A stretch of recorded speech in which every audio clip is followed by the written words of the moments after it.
ladies and gentlemen, it is February 21st, 2019, and this is FAWMtalk. I'm, of course, Juha, and with me, as always, my trusty co-host, Mr. T.C. Elliott. How are you doing, sir? I am doing very well, as usual. How are you, Juha? A little bit tired. I was feeling kind of drowsy a moment ago, but now it seems to clear up, so not too bad. The excitement of the show has brought you back to energy levels. Absolutely, things are looking up. So it's 7 days to go. How many songs are you gonna make for the last week? I don't know. I was just thinking about that the last couple of days. I haven't done much in the way of music. I owe Stephen Wordsmith some music for one of his lyric posts, and I kind of on the forum, Carlsberg asked for music that he could put vocal and lyric to, so I intend to do that, and that is all I have planned. That doesn't mean I won't do more music. I kind of have a song I want to do, but I know I'm not going to do it very well. And even if I did it well, nobody would like it. So Are you familiar with Captain Beefheart? I want to say yes, because I know that name, but I don't know from where. So in like 1969 maybe, their first Captain Beefheart's first album came out called Trout Mask Replica, and I spent probably 3 days researching as much as I could and watching hour-long videos and stuff on how the first track was put together. It's called Frownland, and it's most people describe it as atonal, like there's just stuff going on, but it's not. It's there's two separate time signatures going, but the tempos change to where the meter matches. Oh yeah. It's played live. There's repeated musical motifs that repeat. The bass doesn't use any root notes at all, but there is tonality. It's just separate tonality, so each instrument has a separate tonality, and then they're singing on top. So it's really awful in one sense and awesome in another sense. Yeah. But the idea is that it's still musical, like there's something to it. And I had an idea to do something similarly, only different, and kind of use that as like, and I think. So to go back, so one of the musical questions that I've struggled with is originality, right? Mm-hmm. And I would classify every piece of music I've done, with the possible exception of two, as being completely unoriginal in the sense that it's in a genre that's fully established. It's, like I do folk rock a lot. Or acoustic music, but there's nothing, there's no combining of elements, and we've talked about this in some other shows about adding like synths into a rock song has been done a lot of different ways, but can you make it do something original? Mm-hmm. And I think that the original artists, those artists that they've combined things or they've had a new angle on it or something that feels new, whether it really is or not. Jimi Hendrix comes to mind, where he took these separate influences and put it together into something that really was kind of new, even though you had, the Cream was going on and you had blues rock, but it really was something different. It kind of revolutionized. And that, in a lot of interviews with musicians and stuff, that's one of those things. Is like we're always looking for originality, and I just want a good song. To me, if I'm writing a song, it doesn't matter if it's metal or hard rock or whatever. If it's not original, but it's still a good song, that's fine. I don't have a problem with that. But in the back of my mind, I've always thought, like, I don't have an original idea in my head. I've never produced something, and this is still a copy from something else, but it's a chance to take it and try to be musical and still have my influences in what I do and put my spin on it, and maybe have something that if I can take that and still make it work, in other words, have it a little bit more maybe mainstream, but have a plan behind it to where I can take the separate time signatures, or have these different elements, put them together, and then make it work, where it is different things, but combine them into where there's a layer of a little bit more consistent. To me, I think that would be, just for my own sense of accomplishment, even if nobody ever liked it or listened to it. You should definitely do it. To me, that would be the problem I have is, if I start on that one song, it'll either be 2 hours and I'm like, oh yeah, this is never going to work, I'm going to give up. It could be 2 hours and I'll be like, this is good enough, and I'll never go back to it. Or it could be 2 years of constant just mind dwelling on. I mean, I guess what I'm saying is, I'm afraid to start it with a week left into FAWM. Well, and like it's one of those things where it's something I want to do outside of a. You gotta do something. It's not. It's a good idea to just try to step outside of your comfort zone. So just do something. Do one version of the song. It doesn't matter if it's perfect, or if it's even good, or if it's what you intended. If you do one version of it, then you know when you do a second version or next song in the same style, you'll know, okay, I had these problems with the first version. So it's an iterative process. You're building on top of what you learned earlier. So don't spend 2 hours even. Let's make like little tiny thing. I mean, my favorite Albert Einstein quote is, the secret to creativity is knowing how to hide your sources. So that's like everything that people love, like Star Wars, that's a mix of 10 different things. So it's just, you need to have a creative individual who can mix interesting things in an interesting way. So what you're saying is, don't go on FAWMtalk and tell everybody what my plan is before I do it? It doesn't matter. That's completely ephemeral. It's nothing to do with anything. Yeah. So that anyway, that may or may not be something that I tackle in the last few days of FAWM. So, and if I don't, I can see myself hitting the Super Skirmish and having a bunch of songs, or maybe if I have a couple of chord progressions, and if I can do backing tracks, I might be trying to pawn those off, because both of the collaborations that I've had have resulted from me sending music to somebody else and them adding a lyric and vocal and melody, and both, I love them both. So I really want to, maybe in 5090 or next FAWM, but that's definitely something I want to do a little bit more of. So, you know what, I encourage you to go after your ambition with like a hatchet. Just go after it and just do your best. It doesn't have to be anything. And it kind of reminds me what you were talking about. My dad once played me a track.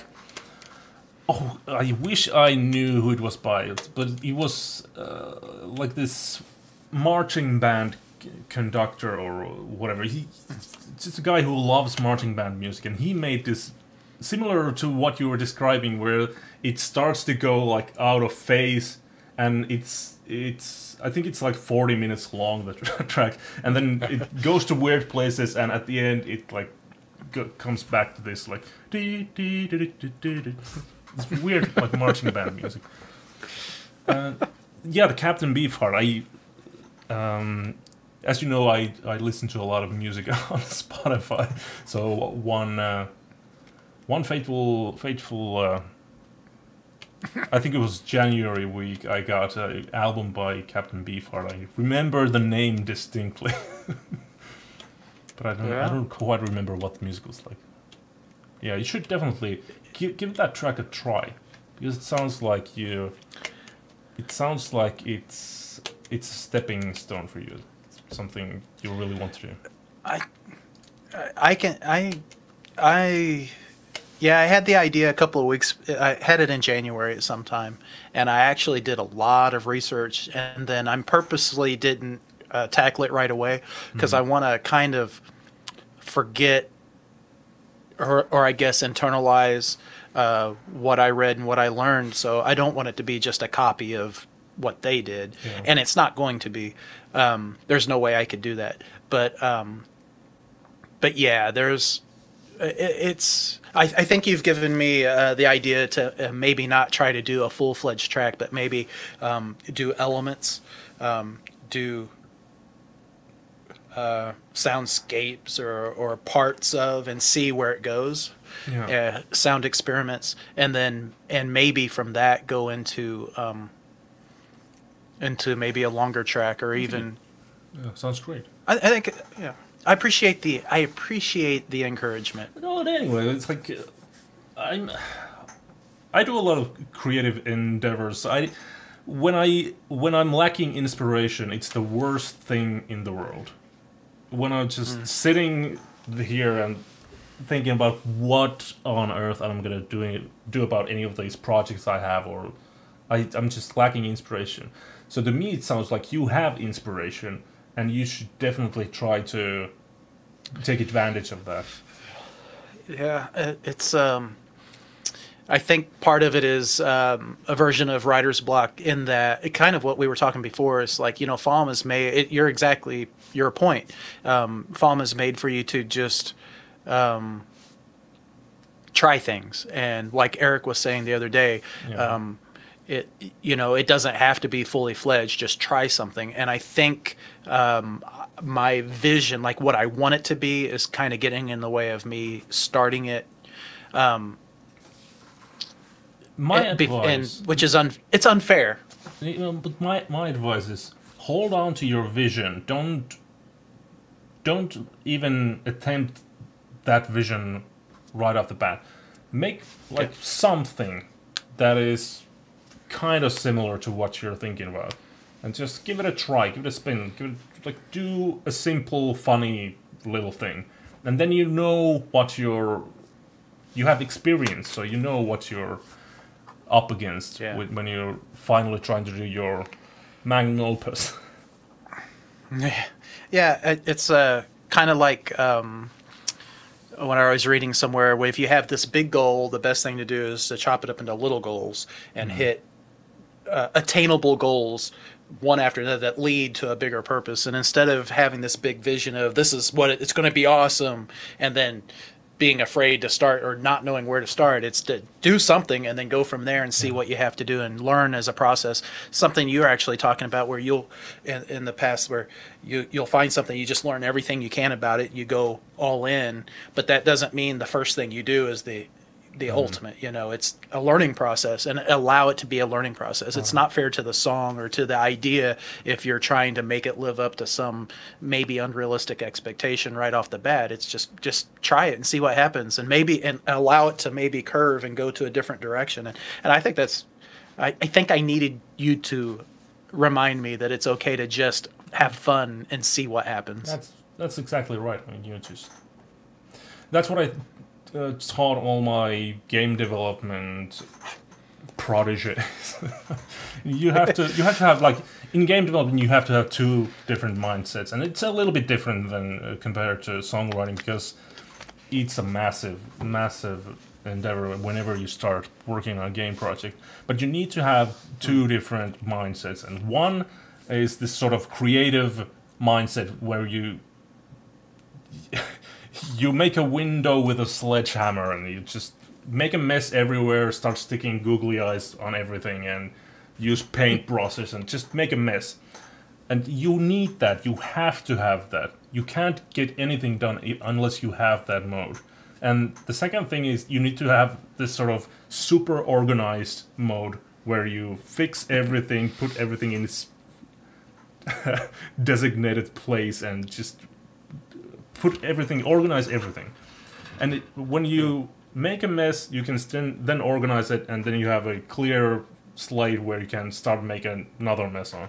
So if you just like with my Spotify script, I didn't know what I was doing. I had no idea how that would end up. So I just opened one tutorial and then I started copying code on to my own thing. And then I had an idea like, okay, what if I do this sort of organization thing, or what if I do this sort of genre filtering to this thing? And I have no idea how to do that, but I just Google it, like, yeah, like filtering or whatever, and I started putting little things together, and it's like traveling in dark. You have your headlights on in your car, and you see like what 15 feet ahead of you, yeah. and you have no idea what's coming up next, but you just keep going. You see like, okay, there's a road up ahead, so I'll keep going in that direction, and it's similar to that. And when you keep doing that long enough, then you notice like, okay, I've built this huge thing, and it might be a mess, but the next thing is gonna be a lot better because you have the experience. You know what it's gonna be like. You know what to expect. Yeah, I love your analogy. Your driving at night analogy. I think I heard that somewhere, but yeah, it's a good one. That's all I got out of that whole speech. So, well, that's something else. It wasn't more bad. All right, let's get to some music, huh? Yeah. What do we got here? Oh, let's see. Speaking of Carlsberg, we got a track here by Andrew Trotter and Carlos, and this one is called When You're Sleeping. When you're sleeping by my side, I am watching over you, whilst the fears you try to hide gather round our room. Glimmers flick and darkened walls, torches in the countryside. Distant trumpet calls, and those old walls return to life. Though we can't escape the place, fears converse to overflow. Together we'll contain more than either one alone. Comfort may come drifting slow, and wounds can take their time to heal. But if we move into the flow, morning light will lift the veil.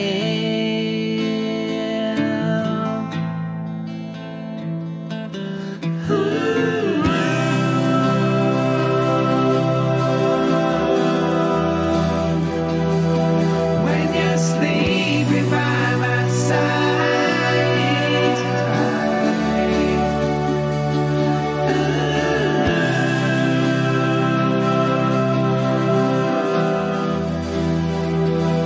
I am watching over you.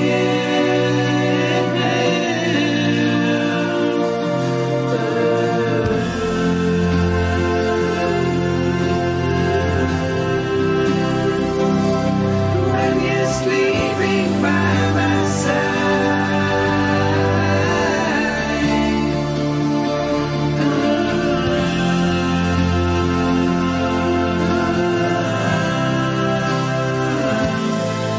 am watching over you. I am watching over you.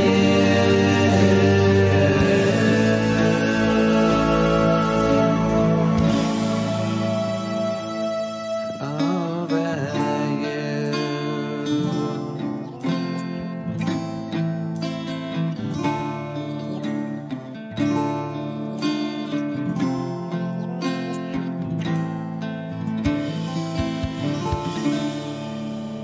When You're Sleeping by Andrew Trotter and Carlos. What is that sound? It's the end of the song. That's odd. It's like, speaking of Star Wars, it's kind of like something from Star Wars. Those little, what do you call those things? I'm not a big The Star Wars Ewoks. fan. No. It's the in the first one. Oh, the sand. Yeah, Whatever's. we're embarrassing ourselves. Jawas. Hey, Jawas. Yeah, I saw that. I saw that in the theater in 1976.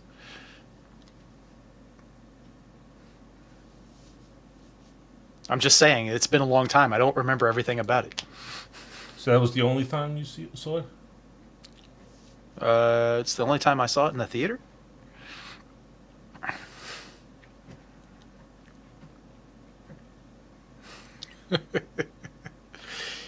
Anywho, Yeah. That was interesting. not really. Remember that Star Wars? Actually, it was probably 1977 on its second run. Now that I think about it, I was just a wee lad. I don't know when I saw it first. I completely skipped the movie as a kid. I think I sort of forced when I was like 20, something like that. So it's. I think you have to see that movie as a kid to really get that emotional connection to it. I think the story of is holds up pretty well on the first three that were released, episode 4, 5, and 6. But the filmmaking was cool for the time. Yeah. But it's still cool to watch. To me, the first three that were released were pretty big deals. I think they hold up. But special effects. But yeah, they did a lot of crazy things in those movies, sound effects wise. I saw a special when you've got the telephone poles and the light poles, and you've got the big cable that holds it up. I don't know what that's called, but it braces it. And they took spoons and hit it, and recorded it, and then put it through a filter, and that was the lightsaber thing, which is pretty cool when you think about. Nowadays, you can take a DAW and create pretty much any sound you want, but we still use, or at least I would say that the tools for the average person is a lot more sophisticated than they used to be. Yeah. But if you think about even in the 1970s, and they had the full studio behind them, and they were still trying to take found sounds, I guess, or something that would work, and then record it and make it work. And how does that translate into song making today? It's pretty cool. Yeah, and I think these days you have a lot of sound libraries. We were making a video game, and we made the video game, but I had to make the sound effects for the game. So we looked at sound libraries, but we didn't need anything too special. So you speculate that people can create anything in a DAW, but that's not true at all. You really need some sort of like bass sound, something you have recorded to really mold it into something that works. And one thing that I did that I'm kind of proud of, and at the same time when I explain this, nobody will be able to unhear it, but in the game, when you hit an enemy with a sword and there's like a splash of blood and gore, there's that needed a sound effect that's like some sort of impact sound. And what I did is I took with these fizzy plastic bags, and I just like hit it with my hand and recorded that. And it gives this like sound, and that was the sound effect for the bloody hit. And everybody says that it sounds really cool, but they don't know what it really is.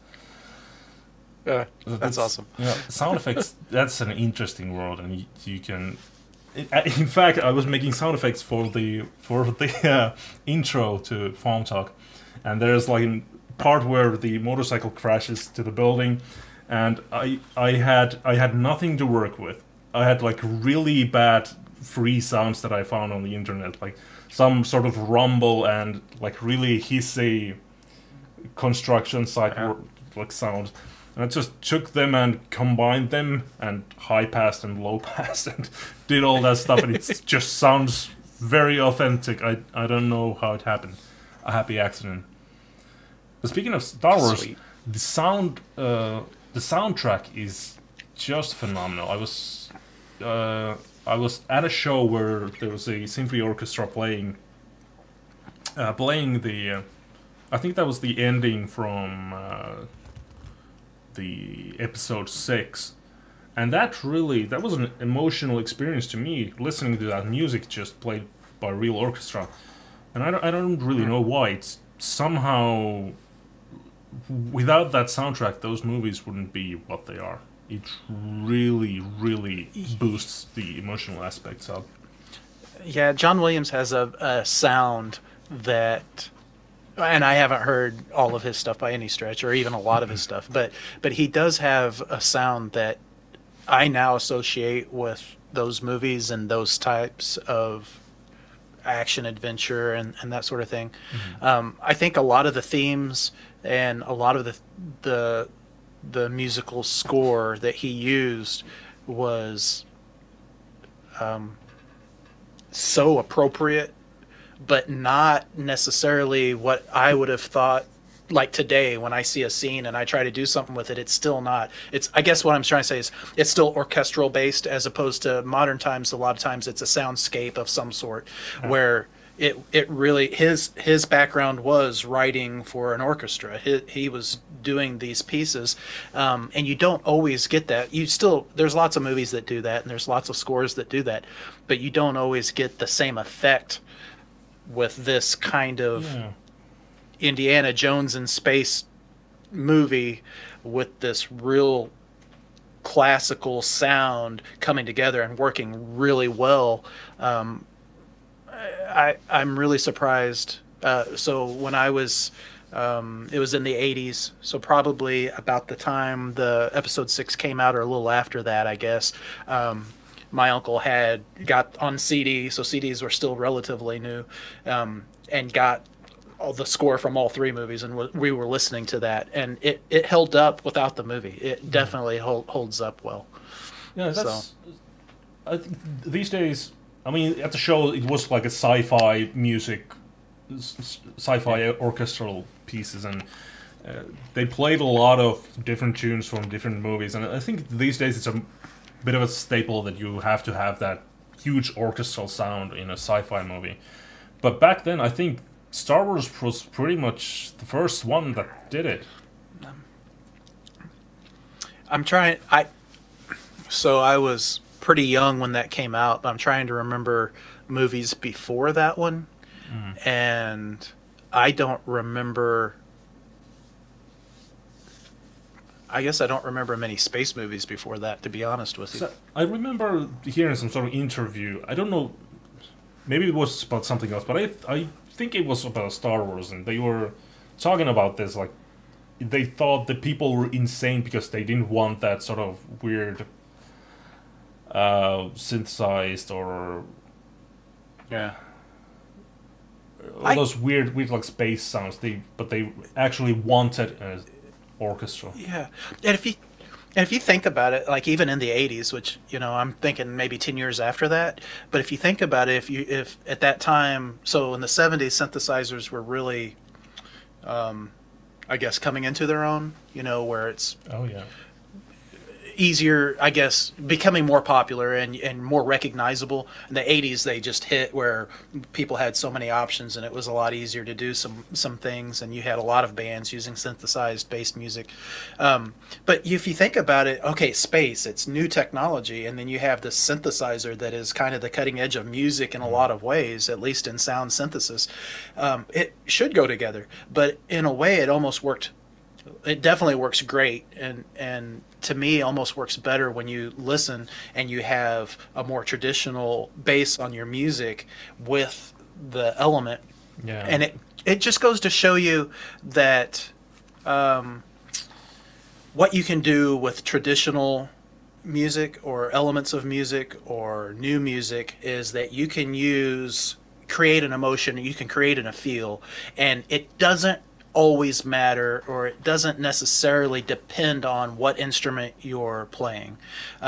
So a lot of instruments get pigeonholed. If you've got a ukulele, it's a happy song. But in FAWM, I've heard several sad songs with that ukulele, that generic da da da ukulele, Hawaiian sound. But there have been, I guess what you do with the instrument and the tools you have has more to do with it than maybe we always give credit. I have always loved these weird juxtapositions where you have some sort of happy element and then you mix it with something just dark sounding. And I guess that's becoming sort of because nowadays movie trailers, they do this a lot where they have some sort of classic song, but they made some sort of weird, creepy version of it, and it's playing like some sort of just slowly, like you get, I think Ghostbusters movie trailer was doing this, like they have the original theme, but it's not the happy it's some sort of like and they do the same thing, but they make it sound kind of creepy. I guess that's not exactly what I was going for. I mean, if you think about, was it Texas Chainsaw Massacre where you have that like banjo? I don't know this, so I'm counting on you to. Well, if you're talking about, there was a movie called Deliverance, which was Float Down the River that had the dueling banjo theme, the diddle-ding ding ding ding ding ding ding bit. Yeah, so that made it famous anyway. That's kind of interesting too. It's like a really jolly sound, but it's paired with this horrible movie. Yeah. Actually, that's a really good example of how juxtaposition actually heightens the sense of this is wrong, Yeah. But how do we get there? We would get here. We were talking about Star Wars. It doesn't matter. Just enjoy it. Oh no, but you picked this song. This. I'm sorry. When you're sleeping. Yep. You. Oh yeah, the Java songs.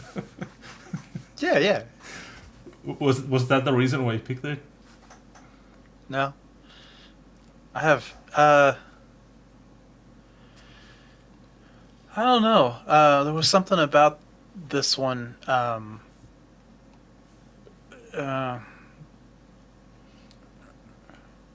I don't know. It was pretty cool. I don't know how we got to Star Wars from there either, to be honest with you. I think it was the Java songs. Yeah, I think that this song was music sent, and then the lyric and the melody on top of it. And we talked about a few episodes back how that seems to be in the minority. It doesn't, if it's usually more often anyway, where you have a lyric. Excuse me, you have a lyric and then you add music to it. So I really like the idea of having the music and then somebody coming and adding a lyric and a melody, and in this case a vocal, maybe even recorded, with primitive means maybe, and putting it on top of a song and it working so well. I mean, that sounded really nice. Sort of. Yeah. Relaxing. But speaking of electronic stuff, we have another track here. Let's see what sort of tangent this sends us to. This one's called Liquid Life by Lubrication.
Liquid Lie by Lubrication.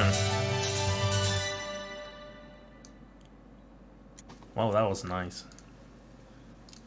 Mm-hmm.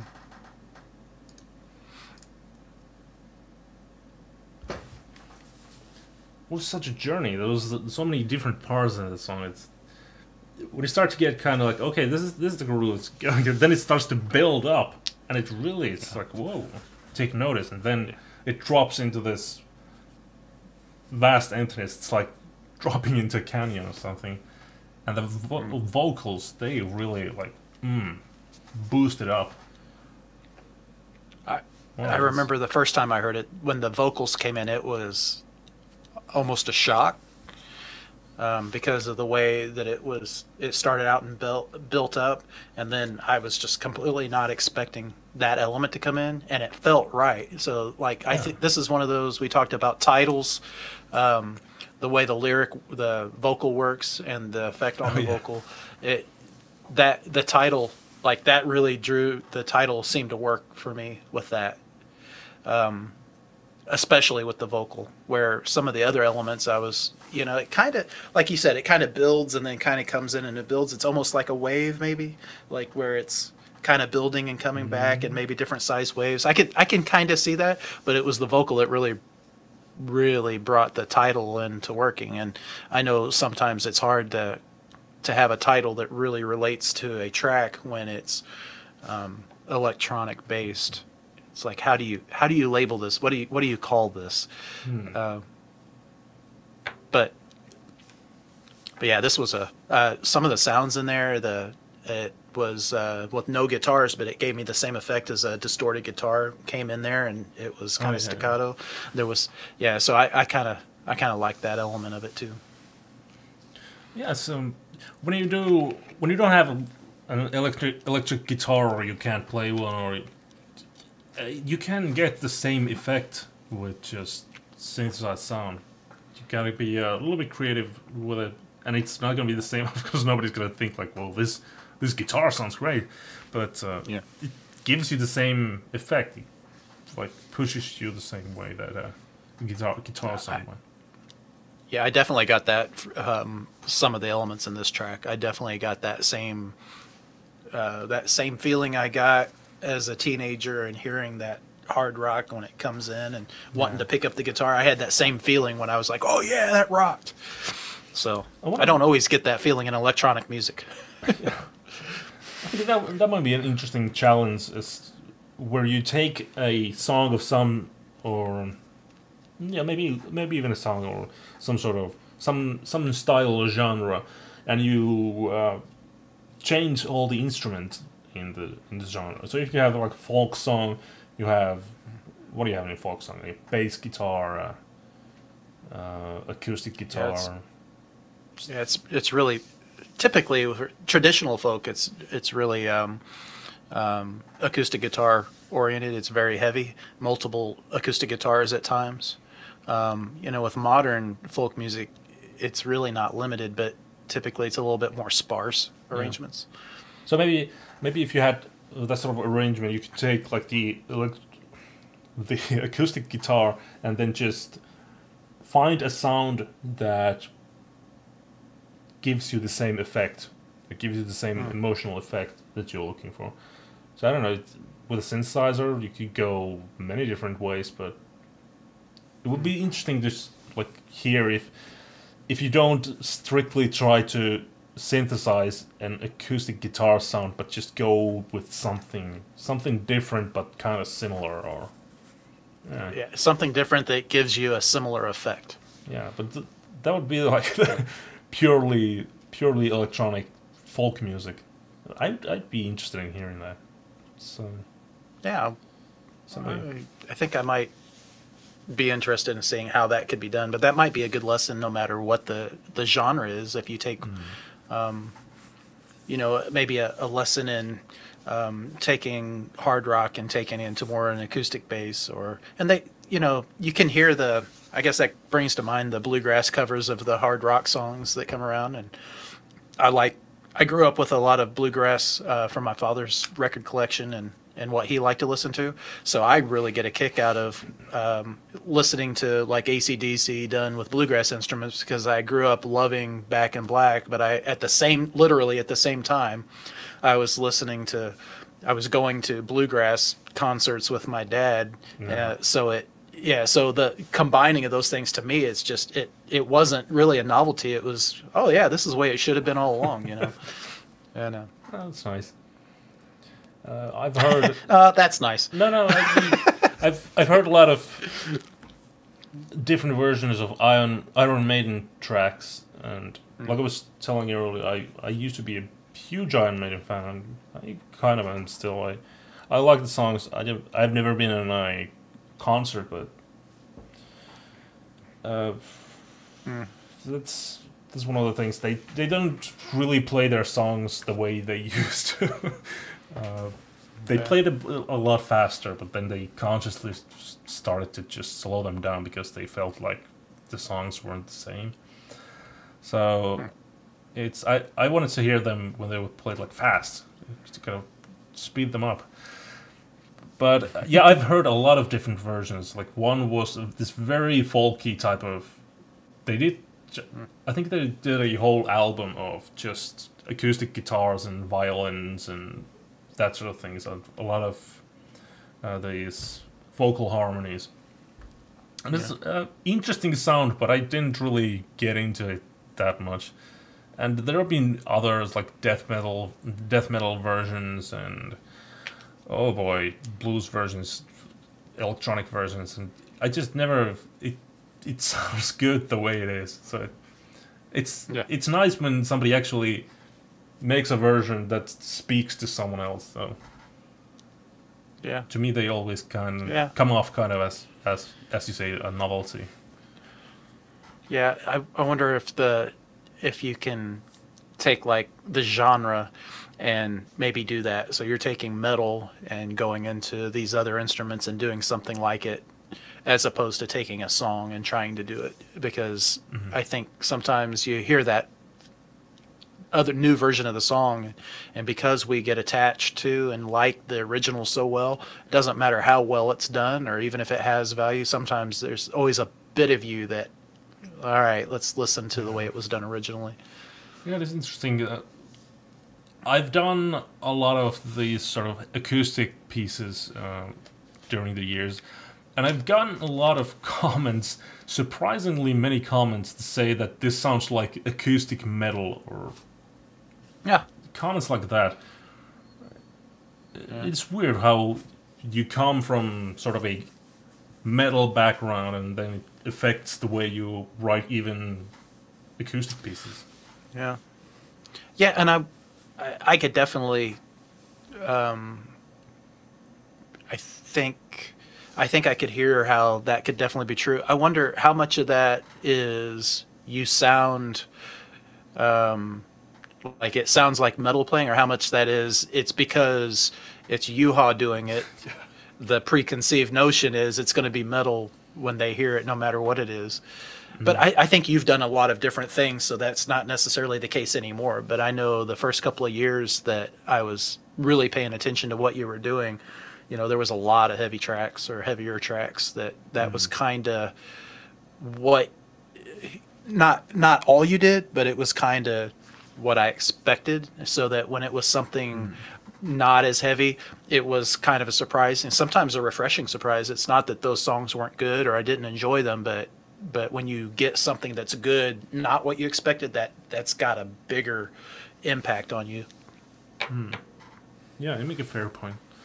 And it's always like you have to have expectation if you know who the guy is. So sure. Interesting. Very interesting.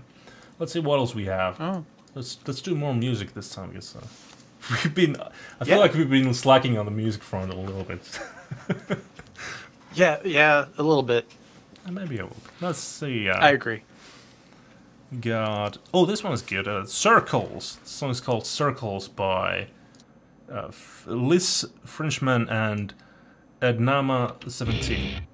All outdated, overgrown, wild bramble, cold headstone, broken branches, rusty gates.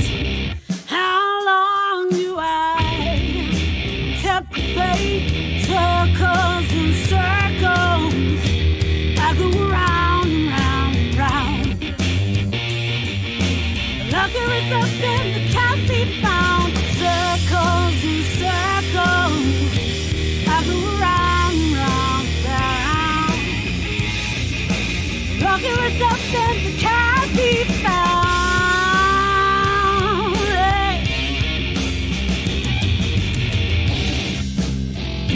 Nighttime, cold, cold breeze, misty forest, just freeze. What to do now? Where to crawl? Someday sooner, burn it all. Circles and circles, I go round, round, round. Looking for something that can't be found. Circles and circles, I go round and round and round. Looking for something that can't be found. Circles and circles, I go round and round and round. Looking for something that can't be found.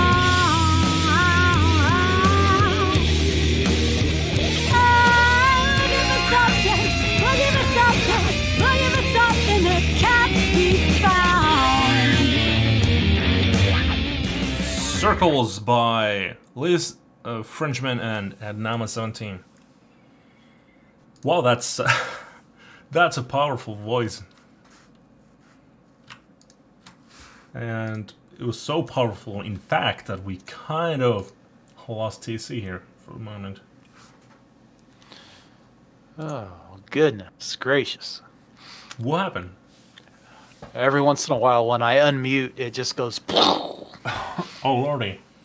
Well, this has been great. I mean, you got your new internet, and it's been... Yeah, it's awesome. It's been, like, no problems. 50 minutes of awesome and 1 minute of... Ah! Yeah. All right. Well. Yeah. So you said that was by Liz Frenchman, and that's also Amanda Williams, who's in our chat with us. So. Right. That's right. Yeah. Well, thank God that was there's only cool. 1 week left. We're running out of things to say. Right. No, that was a cool song. I think Amanda sent her a lyric, and then I don't know how many of us was really expecting Liz to come back with that style of music, and it rocked. It did a pretty darn good job with that. Pretty darn good. Getting some sort of a little bit of a White Stripes vibe. Oh. Yeah, maybe a little. No. A little bit. Well, that driving bass, though, that bass line that was going through there, that really gave me, it kind of fit more of a, I don't know, it's kind of like a modern sounding classic rock feel to it, even though it didn't really have that in the melody and the guitars. But, yeah. It's very bluesy. But it was good. Yeah. The weird thing is, I don't hear a lot of that type of music nowadays. It's kind of, I don't think if it's out of style or it's just not trending. People are not making that sort of music. I think there might be demand for it. Yeah, I think there's, at least from what I'm listening to, so I don't listen to a lot of radio at all. But it seems like the kind of folk and folk rock revolution, the Avett Brothers and the Lumineers and some of the stuff that Jack White's been doing, is rock, but it's got that kind of roots feel to it as opposed to the White Stripes feel. I think that's taken over at least new music from what I've heard. That being said, there's still rock music out there. I'm just not getting exposed to it as much. Yeah, I think that's what I was like. I was thinking about Luminaires and that sort of thing. The Jack White projects start to kind of meld together in my brain. He's got that style, and everything he touches gets kind of that really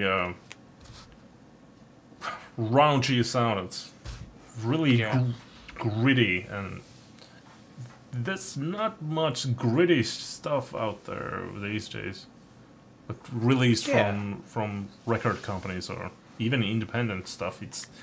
I don't find a lot of music like that. Yeah, I think you got a point there. There's one band called Blues Pills. That's kind of in the similar vein. I don't think I've even heard the name before. Okay. That band has a great vocalist as well. And, very, as the name suggests, very bluesy. Surprise, surprise. Yeah, Amanda was saying in the chat, Cleopatra, that one's a really great album. Yes, I think it was Ophelia. That's funny. Was Cleopatra was one of the track names? I don't know. Maybe. I actually just listened to Ophelia maybe the week before FAWM started. Let's check this because now it's bothering me. I think the CDs actually... So I still listen to CDs a lot, and I think it's still upstairs on the counter. There's definitely a track called Cleopatra. Yeah, it is the album name. Is it? Yeah. Is Ophelia on that? Yeah, it is the second track, yeah. Okay. So she was right. Yeah. She's awesome. We were all right. We are all I was wrong. right. Everybody else was good. Right. I think that's one of the things I like about FAWM is because things are often done relatively quickly, even if it's a full production, sometimes you get a little bit of that raunchier edge, it's not quite as polished. So there have been some songs that I've listened to and I've liked that have that let's see what happens and we're going to keep it. And if it's a note or two and the solo goes a little bit out of time, it just adds to it as opposed to trying to be exactly what you need, and it gives it a little bit of that. I don't know if raunch is the right word, but it is definitely a little raunchy, a little grit, a little rough around, a little edge to it. Yeah, definitely. Sometimes, I mean, that there was something about garage rock that's appealing, that it's just let loose and play, and when you can tame that and organize it and still have that cutting edge, I guess that edge to it, and still have it with a good performance. That's something that I don't hear a lot of that. Yeah, I've definitely done that. So I was making one heavy metal track. I guess that was we're talking a lot about 2000, or I'm talking a lot about 2014 when we were last doing FAWMtalk, and one of them I was doing 10 metal tracks that year, and it was like a batch process where I just do drums in all tracks and do vocals. And, I remember that.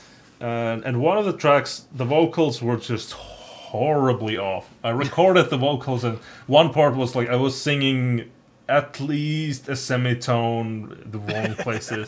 I was like, who cares? It's a demo. And it still kind of bothers me when I listen to it. It's like, I could have. It would have taken like 15 seconds, but sometimes you just. That's awesome.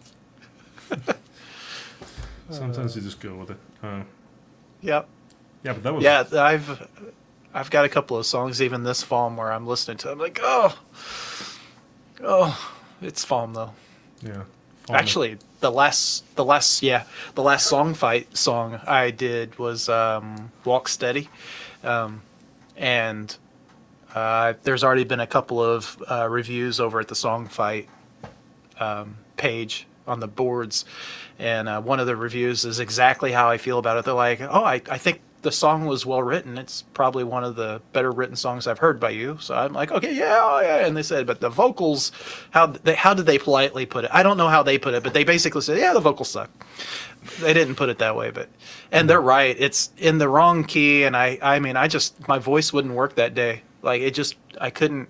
And there's some pitchy notes, and it was just like I listened to it, and I'm like, you know what? It's not. I can spend 3 more hours on this. It's not going to get a whole lot better. Yeah. So I just let it go. Yeah, I had those days. And some days you just start recording vocals and you just run out of breath. You get like one verse it sounds great, and then you're like, okay, this is coming along very good. Then you get the last verse, you just run out of air. Yeah. I've actually begun recording the chorus first because of that. It happens. It doesn't happen all the time. It happens, I would say, infrequently. Yeah. At least of late. But when it does happen, it's like, oh my goodness. So I try to do the chorus first, and I do 2 or 3 passes on the chorus. So if I have 3 choruses in the song, I'll do it in all 3 choruses. Instead of the same spot 3 times, I'll do all 3 choruses, and I record it that way. And usually that second or third one is the best one out of it. And if I have to, I'll comp them, or I'll just copy it if I have to. I don't care.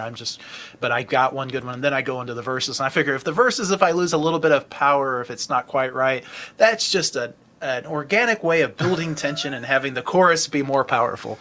Well, it builds something. It's just. But I couldn't. I think part of it with that song, it was in the wrong key. It was just a little bit like on a good day, it would have been in my range. I could have sung that lower level, but I haven't had a good day in a couple of weeks. So singing wise, yeah, I definitely have like bad vocals days. Like nothing sounds good. It's discouraging. Yeah, you don't even feel like recording vocals the next day. It's just It's deflating. It's hard to. But therefore, I had a couple of months where it just seemed like anytime I was going to record vocals, they were strong, on pitch. I didn't do anything different. I mean, it was just it was crazy. And then now, but I do think that, like I said, this song was a little bit different key than I've been writing in. And I think what I was doing is I was using the capo, I was going into a better range for myself, and then my melodies weren't quite as wide as this one was. So it was easier to stay in a good, solid place. I need to go back and listen and maybe learn exactly what caused that, but I was just happy that it was happening. So I was like, I'm not questioning anything. If every time I sing it's coming out halfway decent, I'm going to go with it. I've had the exact same experience as you. Yeah. Definitely.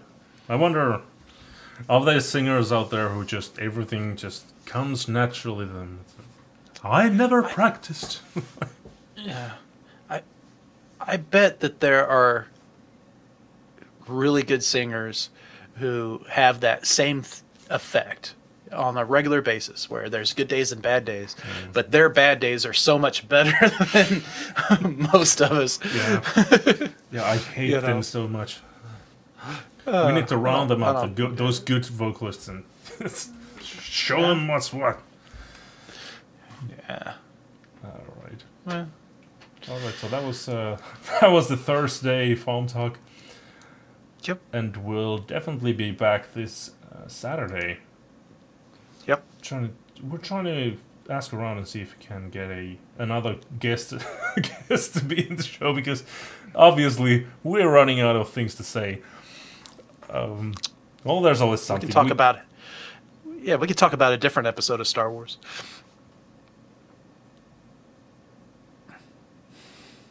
So Saturday. Let's see. It's gonna be 4:00 Central, so it's 1 hour earlier than the rest of the shows this week.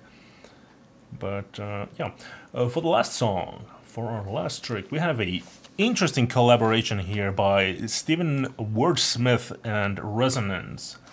And this one is called Choose Your Own Adventure. Alright, so until Saturday, see you around. Later.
Make